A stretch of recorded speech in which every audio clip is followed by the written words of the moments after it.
بسم اللہ الرحمن الرحیم۔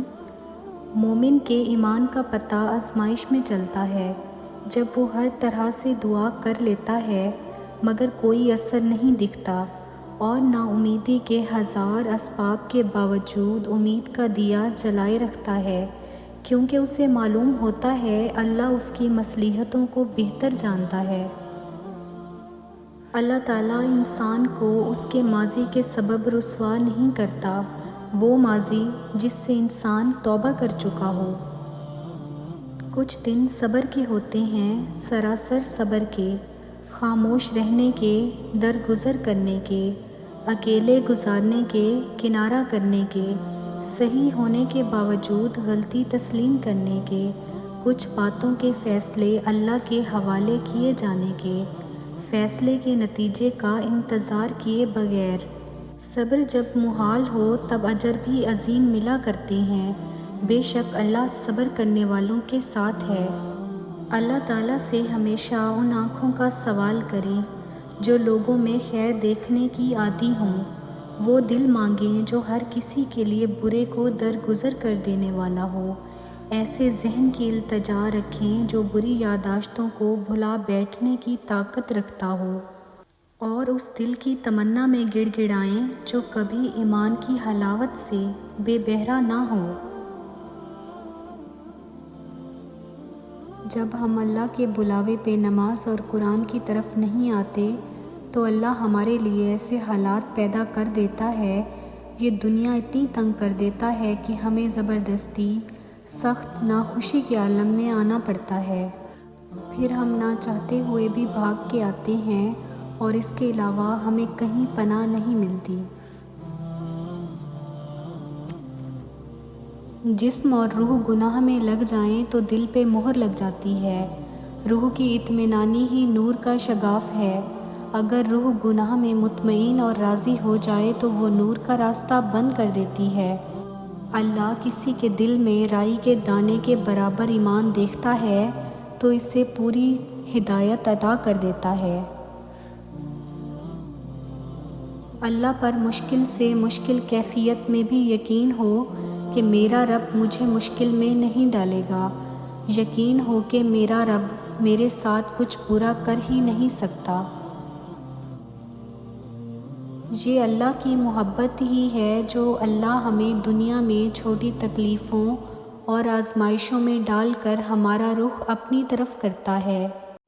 تاکہ ہم اس بڑے دن کے عذاب سے بچ جائیں جو دن بچوں کو بوڑھا کر دینے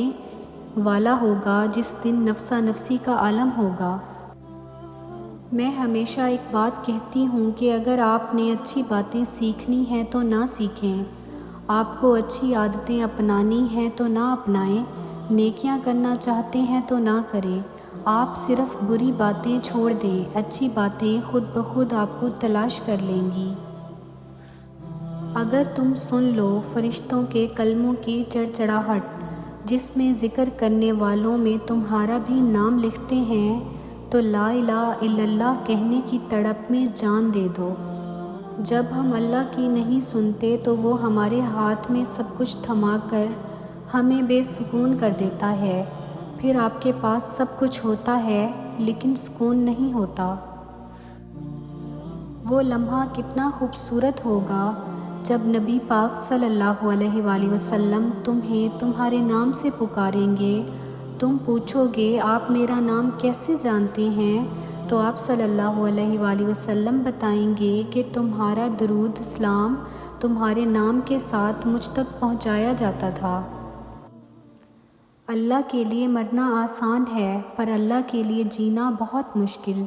اور بہادر وہی ہوتا ہے جو اللہ کے لیے جیتا ہے۔ بے شک وہ کامیاب ہوا جس نے اپنے نفس کو پاک کر لیا، اور بے شک وہ برباد ہو گیا جس نے اس کو آلودہ کر لیا۔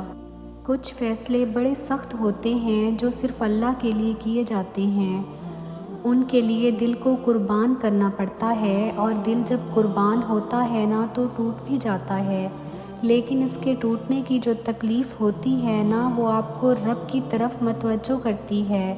آپ جب روتے ہیں نا اور کہتے ہیں اللہ بس آپ کے لیے کیا ہے، تو اللہ کی محبت، رحمت، شفقت آپ کو گھیر لیتی ہے، آپ جان بھی نہیں پاتے آپ کو کیا مل جاتا ہے۔ رب کی ذات وہ گفتگو بھی سنتی ہے جو تمہاری سماعت سے اوجھل ہو کر کی جاتی ہے۔ اس کے فیصلوں پر راضی رہا کرو، وہ مخلص ہے اور تمہارے آس پاس مخلص لوگوں کو ہی پسند کرتا ہے۔ اللہ تو سب کا ہے، لیکن جب اس کے آگے سجدہ ریز ہوتے ہیں تو ایسا لگتا ہے جیسے اللہ صرف میرا ہے، صرف مجھے وہ دیکھ رہا ہے، صرف مجھے وہ سن رہا ہے، صرف وہ میرا اللہ ہے۔ اور ایسا تب ہوتا ہے جب صرف سجدہ نہیں بلکہ سجدہ محبت ادا کیا جائے۔